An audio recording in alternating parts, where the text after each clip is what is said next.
Mateus capítulo 1.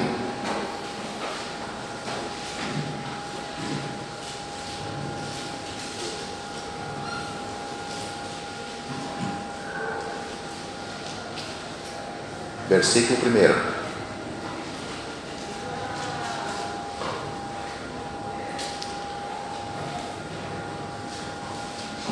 1. Livro da geração de Jesus Cristo, filho de Davi, filho de Abraão.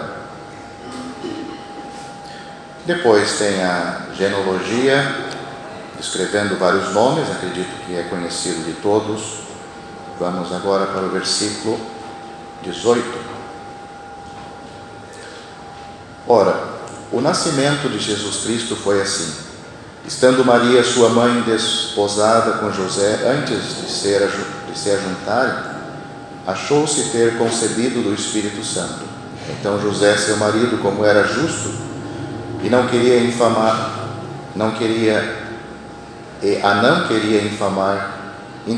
intentou deixá-la secretamente. E projetando ele isto, eis que em sonho lhe apareceu um anjo do Senhor, dizendo: José, filho de Davi, não temas receber a Maria tua mulher, porque o que nela está gerado é do Espírito Santo. E dará à luz um filho, e chamarás o seu nome Jesus, porque ele salvará o seu povo dos seus pecados. Tudo isto aconteceu para que se cumprisse o que foi dito da parte do profeta, da parte do Senhor pelo profeta, que diz: eis que a Virgem conceberá e dará à luz um filho, e chamá-lo-ão pelo nome de Emanuel, que traduzido é Deus conosco. E José, despertado do sono, fez como o anjo do Senhor lhe ordenara, e recebeu a sua mulher. E não a conheceu até que deu à luz seu filho primogênito, e pôs-lhe por nome Jesus. Capítulo 2, versículo 1. E tendo nascido Jesus em Belém de Judeia, no tempo do rei Herodes, eis que os magos vieram do Oriente a Jerusalém, dizendo: onde está aquele que é nascido rei dos judeus? Porque vimos a sua estrela e viemos a adorá-lo.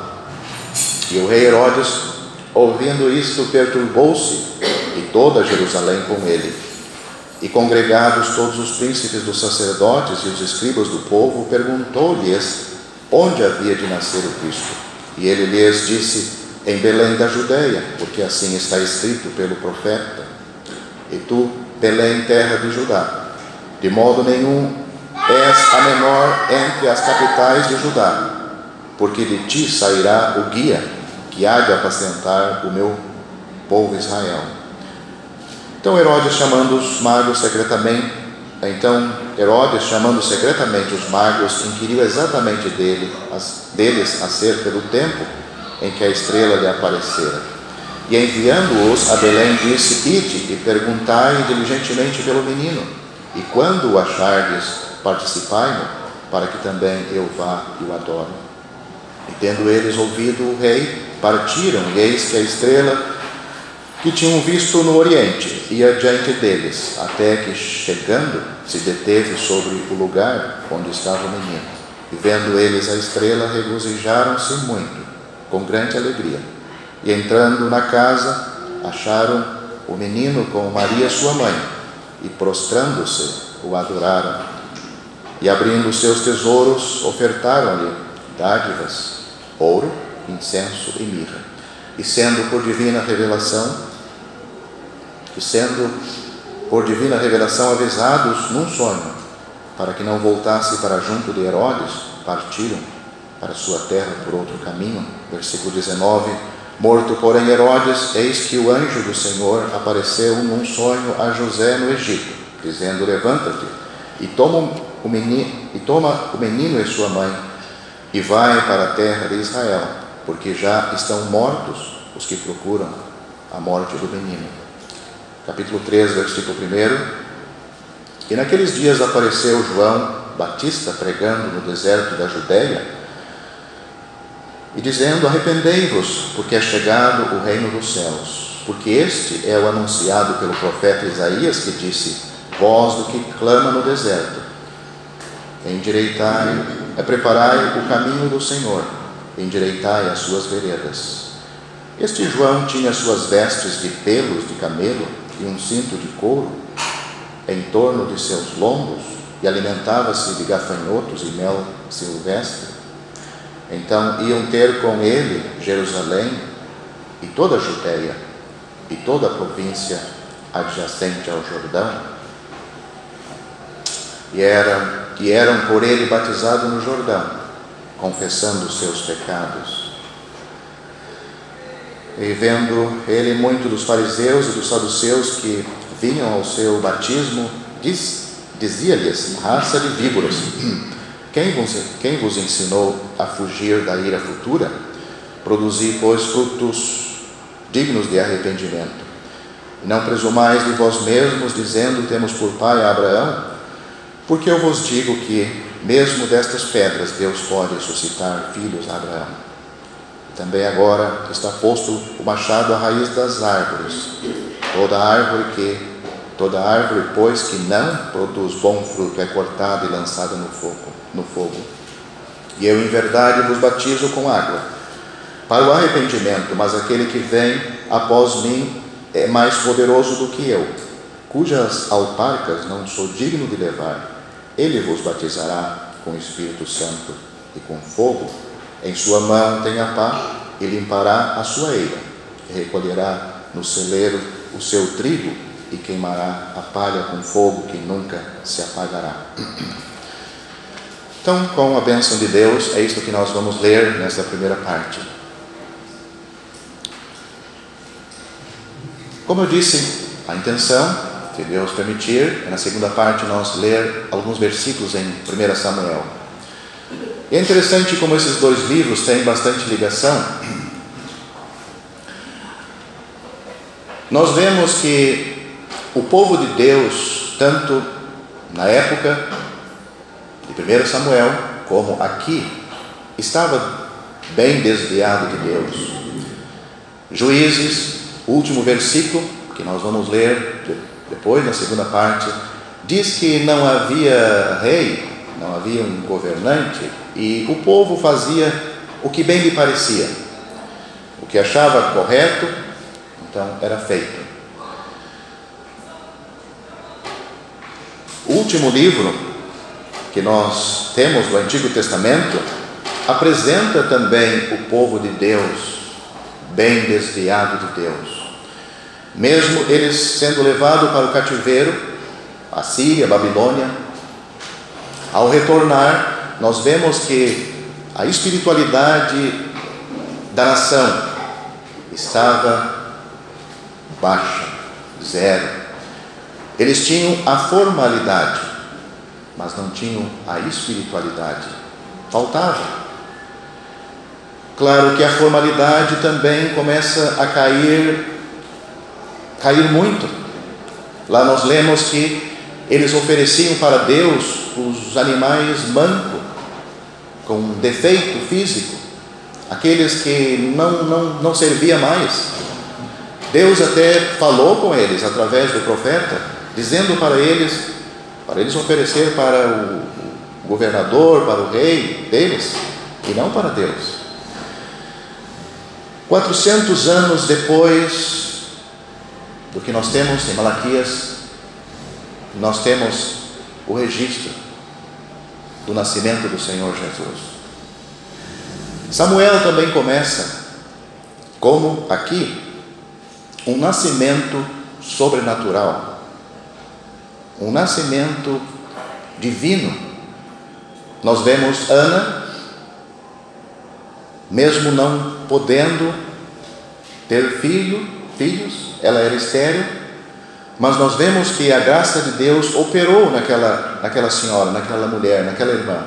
E nós vemos que Samuel nasceu neste período. Samuel, como todos conhecem, um grande homem de Deus, um profeta, e também um sacerdote. Depois nós temos Davi.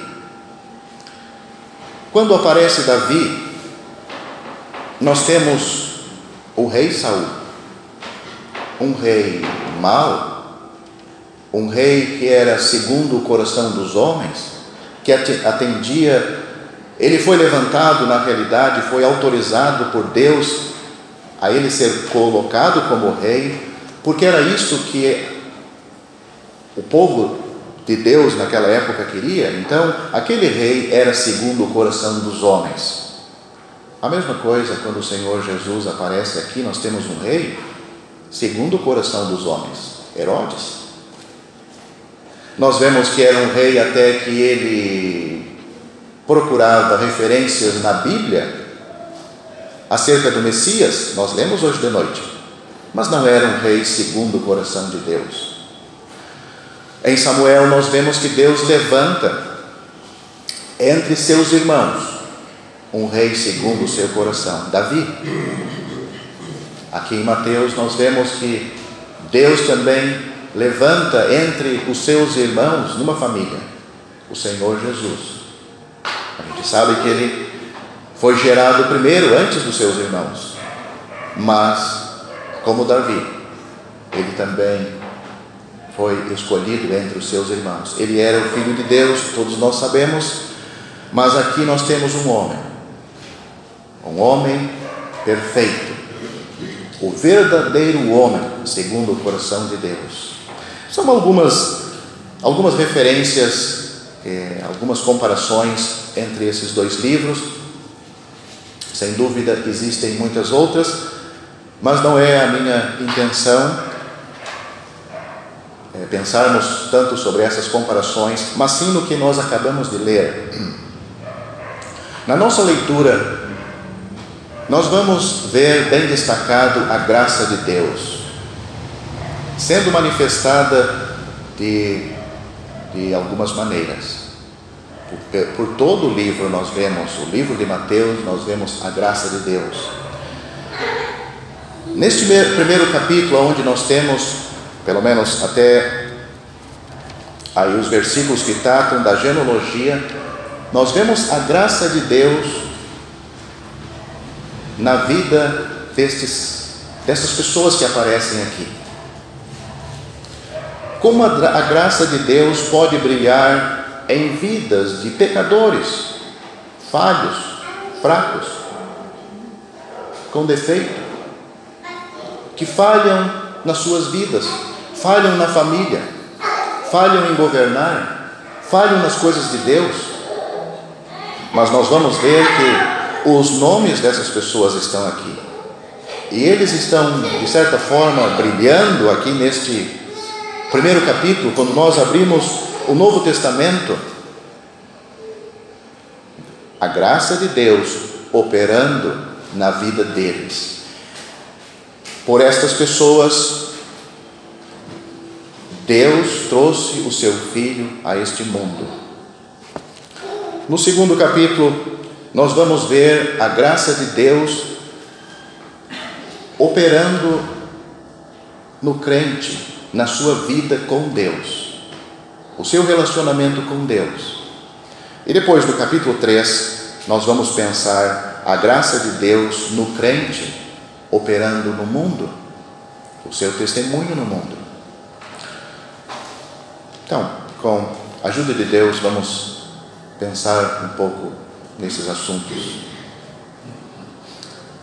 Que Deus abençoe a sua palavra e me ajude a transmitir o que está em meu coração, porque às vezes não é muito fácil. A gente tem colhido alguma coisa, mas colocar de maneira que alcance a todos, às vezes não é muito fácil, mas Deus pode nos ajudar e que esta reunião sirva de bênção para todos nós. Olhando para os nomes aqui, eu acredito que todos aqui já leram este primeiro capítulo, já leram esta genealogia. Às vezes não é muito confortante, muito bom ler a genealogia, parece que são nomes repetidos, mas as pessoas que estão aqui são pessoas em destaque no Antigo Testamento. E nesses nomes aqui, nessas pessoas, a vida dessas pessoas, nós vemos Deus operando em graça. Não eram pessoas sem defeito, sem falha, sem pecado, mas foi através dessas pessoas que Deus trouxe o seu amado Filho a este mundo. Por exemplo, o primeiro nome aqui nós temos Davi, geração ou o Gênesis, a origem do Senhor Jesus como homem, diz aqui filho de Davi, filho de Abraão. Todos nós conhecemos um pouco da vida de Davi e um pouco da vida de Abraão. Foram grandes homens de Deus, mas foram homens também que cometeram falhas, pecado até, pecados graves. Mas aqui na genealogia não está aparecendo as suas falhas, está aparecendo os seus nomes. São crentes que falharam, mas crentes que se arrependeram dos seus pecados, crentes que se voltaram a Deus. Não foram crentes que continuaram no erro. Talvez se nós perguntássemos, se Deus fosse consultar eles, vem cá, Davi, Abraão, eu estou pensando colocar o seu nome na genealogia do meu filho que vai nascer aqui. O que vocês acham que eles iam responder? Ou você, conhecendo a vida dessas pessoas aqui, você colocaria o nome deles aqui? Não, talvez você e eu também, né? Nós íamos colocar José. José, não é que ele nunca falhou, mas não está registrado nas Sagradas Escrituras. Um homem que não aparece nada na sua vida, de mancha, de defeito, de falha, um homem íntegro, um homem que realmente amava o seu Senhor, um homem que mostra nas Sagradas Escrituras a sua apreciação a Deus, o seu temor a Deus, a sua espiritualidade. Sim, José seria um homem ideal para estar na genealogia do Senhor Jesus. Outro homem, Daniel. Davi, se conhecesse Daniel, José, Davi podia conhecer, ou pelo menos ter ouvido, né? Ou perguntasse para Abraão, não, coloca José, coloca Daniel, os amigos de Daniel, mas o meu nome não serve. Tem coisas registradas, sagradas, as pessoas sabem, está registrado aí. Mas notamos como Deus pode agir em graça para conosco e nos usar, servir-se de pessoas que podem falhar, podem errar. Não é que Deus dá permissão para falharmos e errarmos. Deus, se falharmos, errarmos, pecarmos, Deus trabalha no crente para levá-lo ao arrependimento. Foi o que aconteceu com estes crentes aqui. Mas o que eu estou tentando destacar, que mesmo que existiam essas coisas na vida deles, estão seus nomes aqui. Até mesmo essas mulheres que nem eram da nação de Israel. Nós temos Raabe, temos Ruth, mas está aí. Foram trazidas para o livro de Deus. A graça de Deus pode trazer pecadores para fazer brilhar as suas vidas. Mas por que a vida deles pode brilhar aqui nesse capítulo? Porque conduziu a Cristo, o Senhor Jesus Cristo.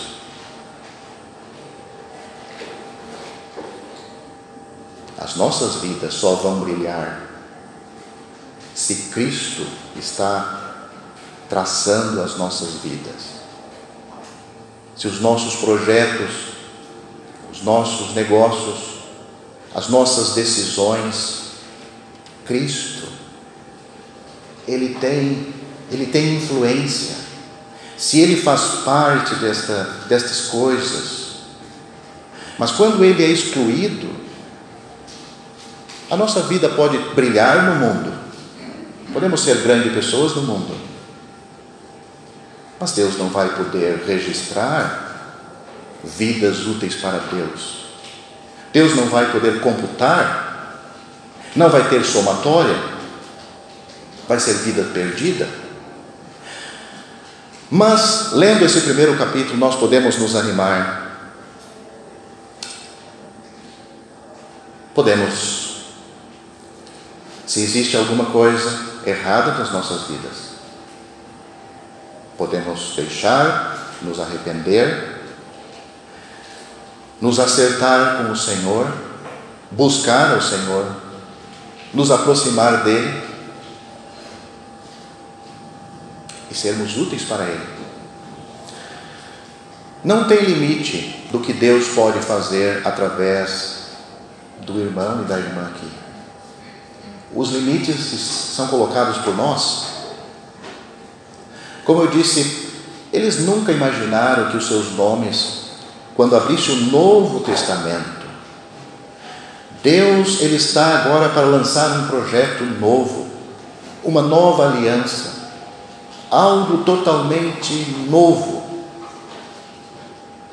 E neste projeto Deus tem pessoas, nomes de pessoas, os nomes falam das suas vidas. Quando menciona Davi, nós trazemos a vida dele. Quando fala de Abraão, nós trazemos a vida dele. Está aí. E através destas vidas, através dessas pessoas, da genealogia delas, Deus trouxe o seu Filho a este mundo. O seu Filho é uma bênção para o mundo. O seu Filho vai reinar sobre todo este mundo um dia. O seu Filho, o Senhor Jesus Cristo, todo joelho vai se dobrar perante Ele e vai confessar que Ele é Senhor, para a glória de Deus Pai. Nesta lista de pessoas que temos aqui, os únicos que não aparece registro de alguma falha é José e Maria. Mas os outros, todos têm. Se nós lemos a vida deles no Antigo Testamento, nós vamos ver que existem falhas, mas estão aí. E até mesmo este casal, Deus se serviu deles para trazer o seu Filho, o seu amado, o seu unigênito Filho a este mundo. Então, neste primeiro capítulo, nós vemos como Deus pode operar em graça, mesmo nós sendo fracos, limitados, falhos. Nós vemos aqui a apresentação do Senhor Jesus. Não podemos deixar passar isto em branco. Quem era o Senhor Jesus? Nós vemos que o anjo, José e Maria não iam tomar a decisão sobre o seu nome, mas o nome foi dado pelo anjo, Jesus, porque tinha um motivo. Ele tinha que receber este nome, não era qualquer nome. Diz aqui: o seu nome será chamado Jesus, porque ele salvará o povo dos seus pecados. O nome já quer dizer Jeová Salvador.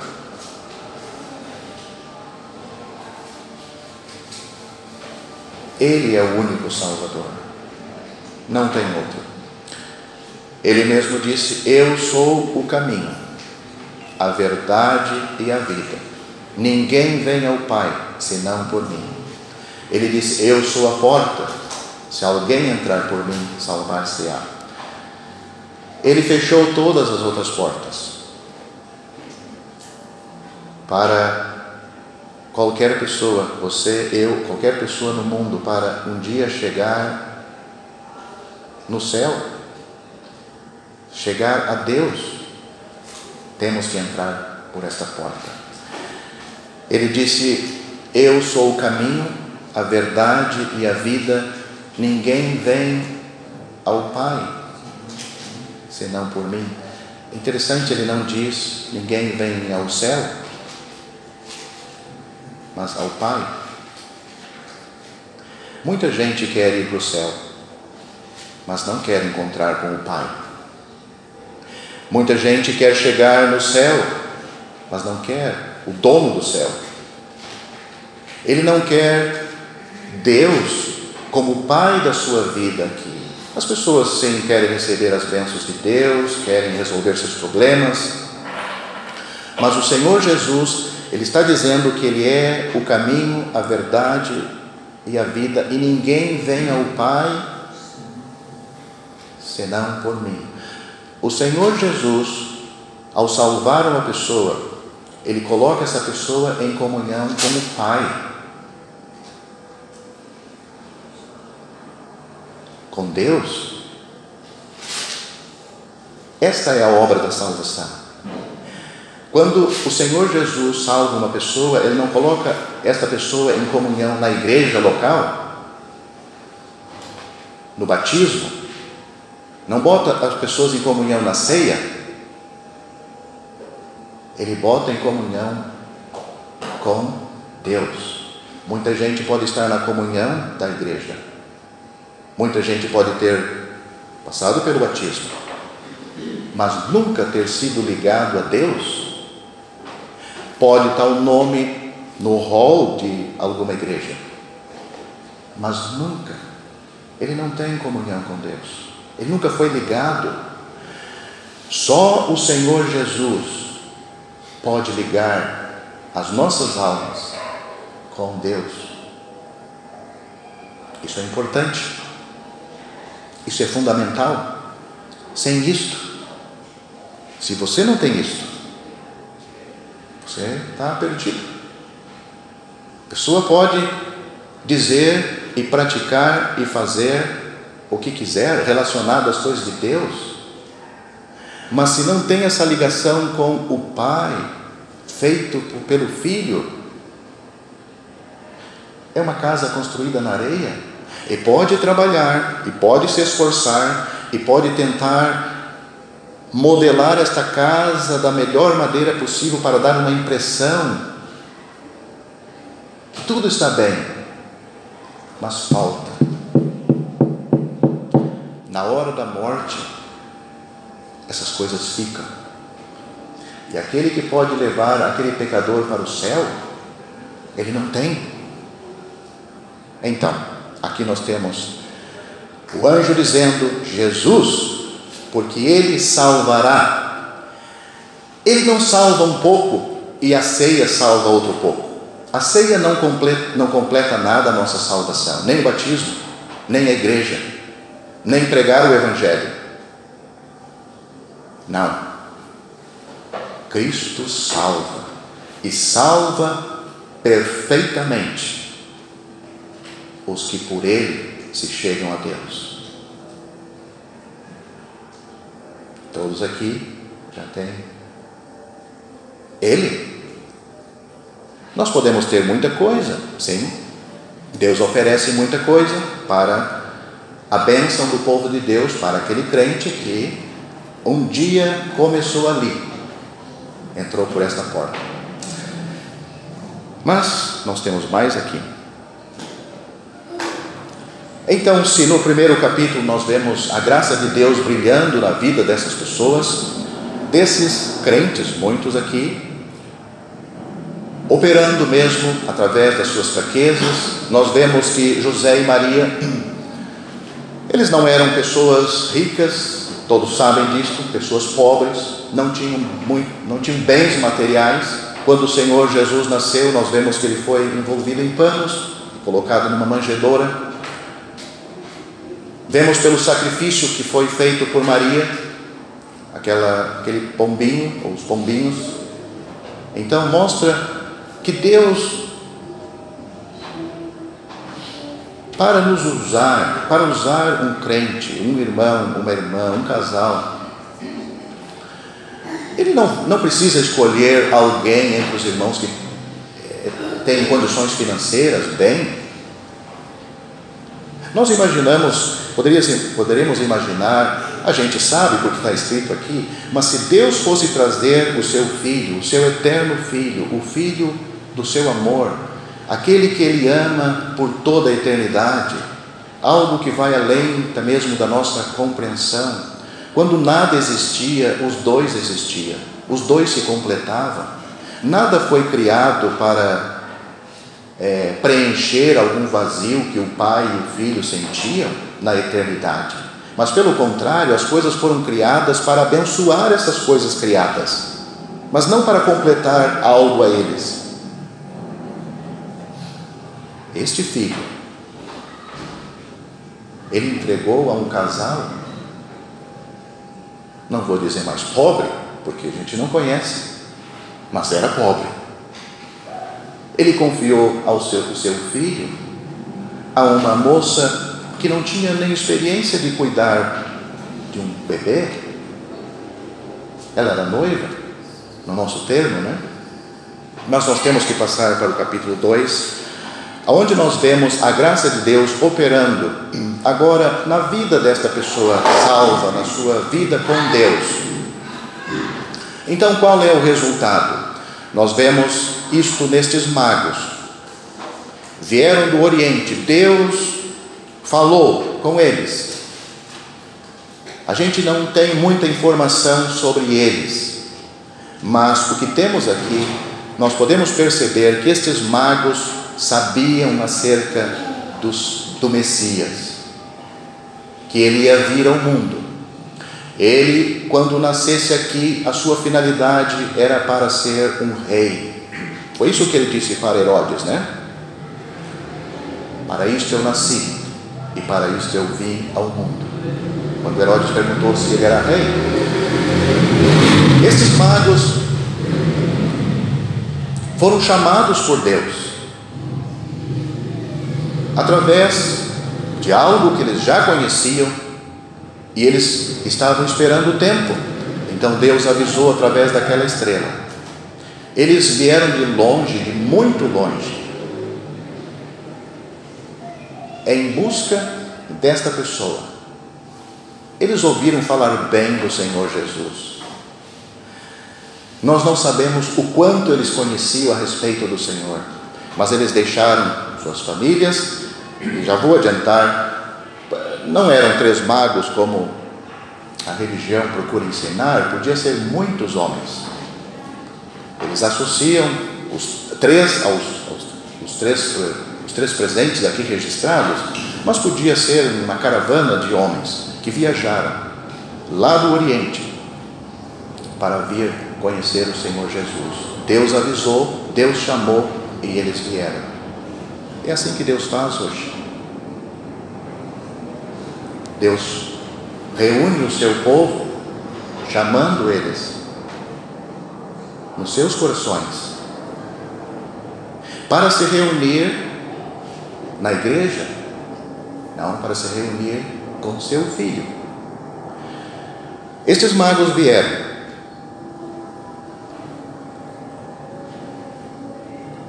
Como é natural, porque a estrela apareceu lá, avisou, mas a estrela não trouxe eles, né? Como alguns imaginam, até fazem histórias, desenhos, filmes. A estrela veio guiando. Não, a estrela apareceu lá e avisou: lá em Israel nasceu este Messias, que vocês já ouviram. Eles foram. É da natureza humana procurar coisas grandes. Quando é de Deus, tem que ser coisa grande, tem que ter movimento. Se Deus vai agir, vai fazer alguma coisa, Deus faz coisas grandes. O universo, uma colher de água, uma colher de chá de água, tem milhões de átomos criados por Deus.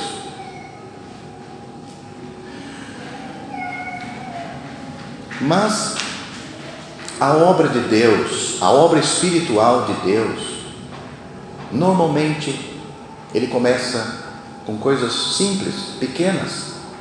Não significa que isso não possa crescer, Mas Deus, Ele quer começar uma obra firme, uma obra sincera, uma obra centrada nele, e não em coisas. Então, como é natural, estes homens, se um rei vai nascer, tem que ser na capital, né?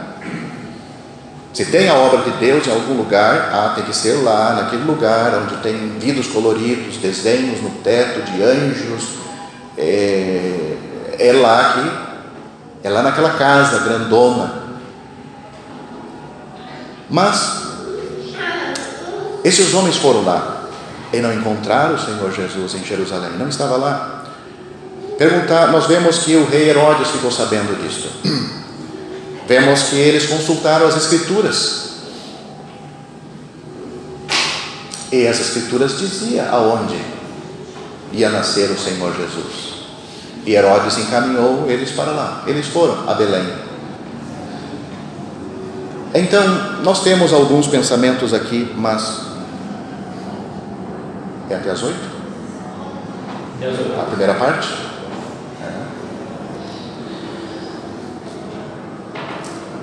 Nós vemos Herodes e estes homens religiosos. Como as pessoas podem ler as Escrituras, conhecer as Escrituras, ler a respeito do Senhor Jesus e não ser atraídos a Ele? Porque Belém era uma cidade pequena, era um vilarejo muito pequeno. A gente não tem ideia, mas era muito pequeno. Era uma vila pequena mesmo. Não sei quantas pessoas tinham lá, mas era pequeno. Então essas pessoas leram nas Escrituras, na realidade é Belém, mas não foram lá, porque eles estavam ligados a coisas grandes, ao templo, aos sacerdotes, ao sacrifício. Leem na Bíblia, mas não tem coragem de abrir mão de religião, de coisas que enchem os olhos, que satisfazem a carne. Esses homens foram para lá. Nós não temos muito tempo para destacar esses pontos, mas hoje em dia, será que não é assim? Permanece a mesma coisa. Estes magos eram homens ricos, mas eles se dispuseram a ir aonde o Senhor Jesus estava. Nós vemos que quando eles deixaram Jerusalém, a estrela lhe apareceu novamente, conduziu e parou na casa. Agora ele não está numa manjedoura, ele está numa casa. E note o que diz, versículo 10: e vendo eles a estrela, regozijaram-se muito com grande alegria. Interessante como essas palavras aqui, regozijaram-se muito com grande alegria, parece estar repetindo, né? Regozijaram-se muito com grande alegria. Significa, essa palavra, para se traduzir, ela está repetindo, porque eles ficaram tão contentes quando encontraram aquela casa, mas tão contentes, que um olhava talvez para o outro e dizia: nós chegamos, ali dentro está o rei. E talvez se abraçavam e riam, e nós chegamos. Essa é a ideia aqui. Eles estavam quase que saindo de si, de tanta alegria. Mas o que eles encontraram lá?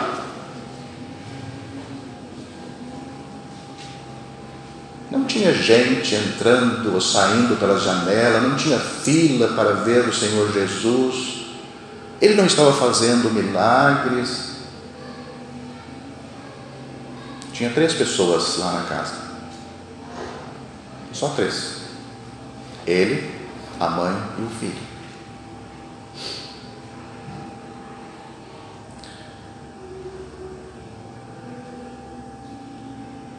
Mas eles estavam atraídos a esta pessoa. Quando entraram, diz que eles adoraram ele, abriram os seus tesouros e ofereceram para ele. Pessoas, homens, que tinham como centro das suas vidas Cristo, e nada mais. Com Cristo, eles estavam felizes. A casa, de certo, uma casa simples, mas estava ali, como eles disseram, o rei de Israel, sozinho, sem uma coroa de ouro na cabeça, sem pessoas em volta da casa, cercando, guardas, um palácio.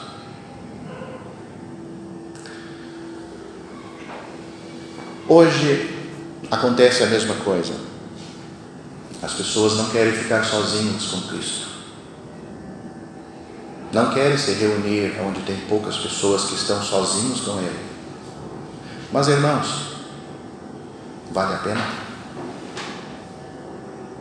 Vale a pena ficar com Ele? Mesmo que nós temos que ficar sozinhos? Certas pessoas até podem nos deixar. Isso não acontece só aqui, acontece de onde eu venho também. E pode dizer: olha, desse jeito vocês vão fechar as portas. Não fecha.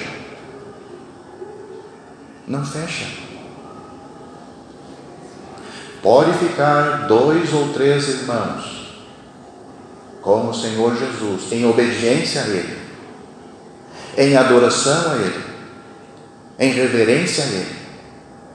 Deus não deixa fechar esta porta, porque ali tem um testemunho dele, não é dos homens.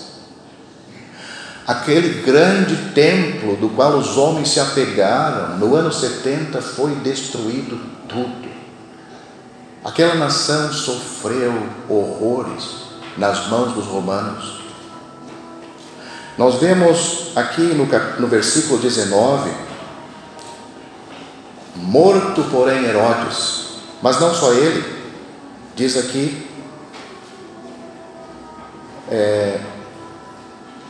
eis que o anjo do Senhor apareceu num sonho a José no Egito, dizendo: levanta-te, toma o menino sua mãe e sai para a terra de Israel, porque já estão mortos os que procuram a morte. Os que... Não era só Herodes.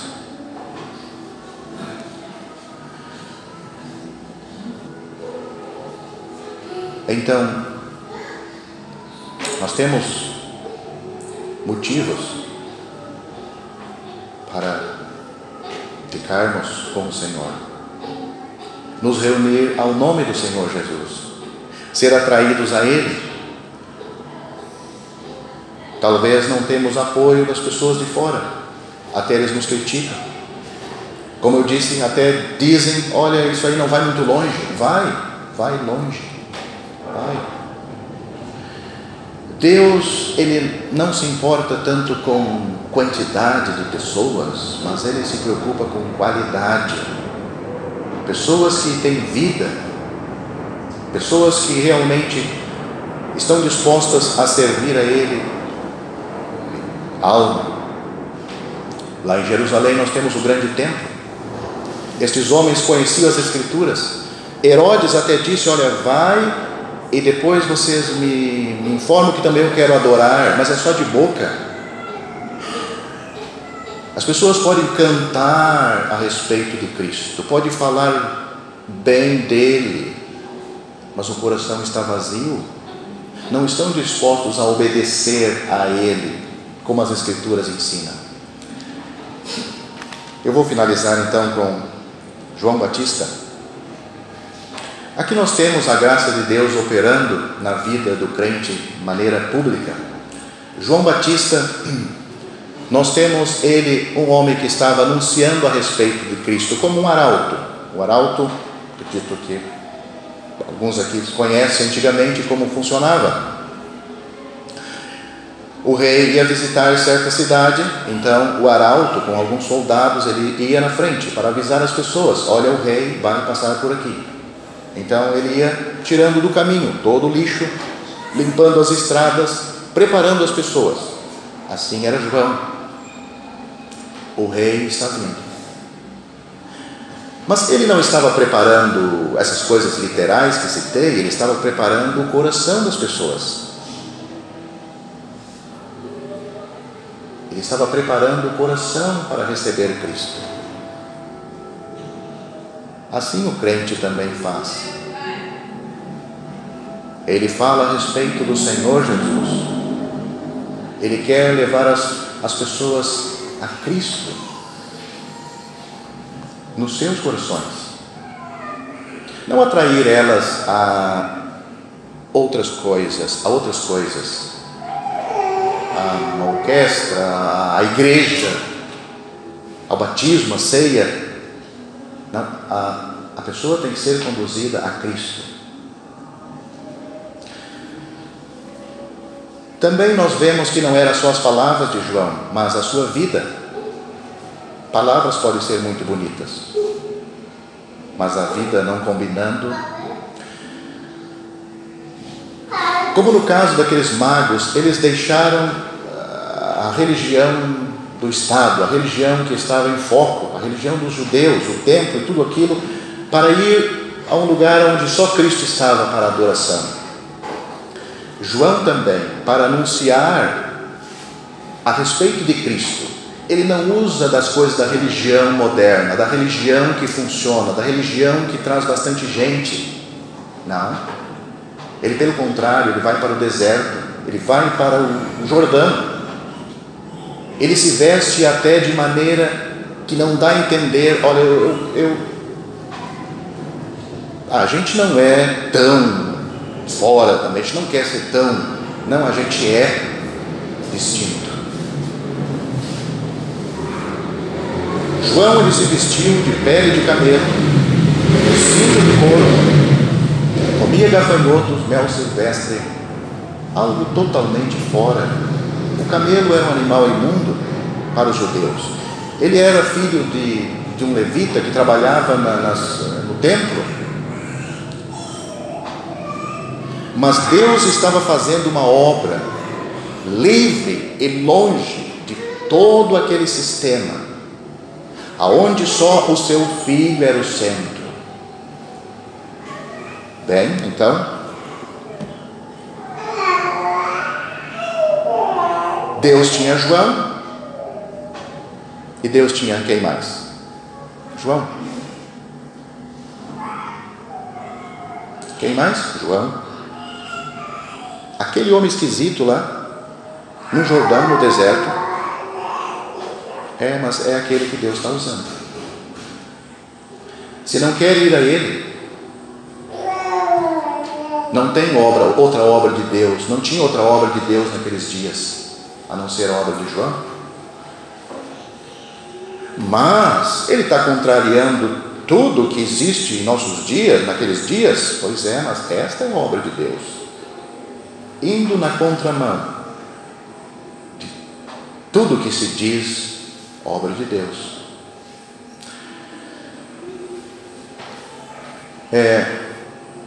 Passaram-se muitos anos, mas hoje ainda continua sendo assim. O verdadeiro povo de Deus, infelizmente eu digo porque podia ser diferente, mas o coração humano, ele não quer, ele não tem desejo realmente de ficar só com Deus, só com seu Filho, apreciar Ele, aonde Ele é o centro. Se você gostou deste vídeo, deixe seu joinha, isso nos ajudará a divulgá-lo. Também não se esqueça de inscrever-se em nosso canal, ative o sininho das notificações para que você receba os novos vídeos, deixe seus comentários. Obrigado por assistir este vídeo.